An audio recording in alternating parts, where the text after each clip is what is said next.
Alhamdulillah, wassalatu wassalamu ala rasulillah Sayyidina wa maulana Muhammad ibn Abdillah wa ala alihi wa sahbihi wa man tabi'ahu wa mawala. Ashhadu an la ilaha illallah wahdahu la syarika lah wa ashhadu anna sayyidina Muhammadan abduhu wa rasuluhu la nabiyya ba'dah. Allahumma salli ala sayyidina Muhammadin an-nabiyil ummi wa ala alihi wa sahbihi wa barik wa sallim. Qala Allah Ta'ala fil Qur'anil Azim wa huwa asdaqul qa'ilin. A'udzu billahi minasy syaithanir rajim.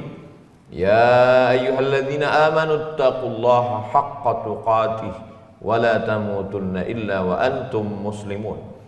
Wa qala ta'ala fi ayatin ukhra, ya ayyuhalladzina amanu taqullaha wa qulu qawlan sadida yuslih lakum a'malakum wa yaghfir lakum dhunubakum wa man yuti'illaha wa rasulahu faqad faza fawzan 'azima.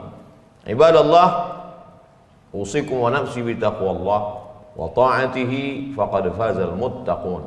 Hadirin jamaah Jumat yang dimuliakan Allah Subhanahu wa taala. Di antara tanda akhir zaman, kata Nabi sallallahu alaihi wasallam, yataqarabuz zaman, waktu terasa saling mendekati. Zuhur begitu dekatnya dengan asar, tidak terasa lama azan maghrib berkumandang, malam pun tiba. Baru saja menyelesaikan sholat Jumat, rasanya sudah Jumat kembali. Baru saja selesai bulan suci Ramadan, sudah tiba Ramadan berikutnya. Padahal siang dan malam silih berganti yang dilewati oleh kakek nenek moyang kita dulu sama dengan zaman sekarang. Siangnya sama-sama 12 jam, malamnya pun juga sama. Lalu kemudian apa yang membuat waktu itu saling mendekati?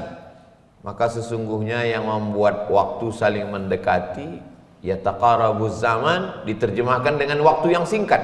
Sebenarnya waktu tidak singkat. Hanya saja momen-momen itu saling mendekati karena manusia dengan kesibukannya. Banyak yang menyibukkan pikiran manusia, dan itu salah satu mukjizat Nabi Muhammad sallallahu alaihi wasallam. Dulu seorang kepala rumah tangga laki-laki, dia masih sempat sholat subuh berjamaah di masjid. Selesai itu dia pulang ke rumah, masih sempat mendengarkan anak-anaknya mendengarkan hafalan surat-surat pendek.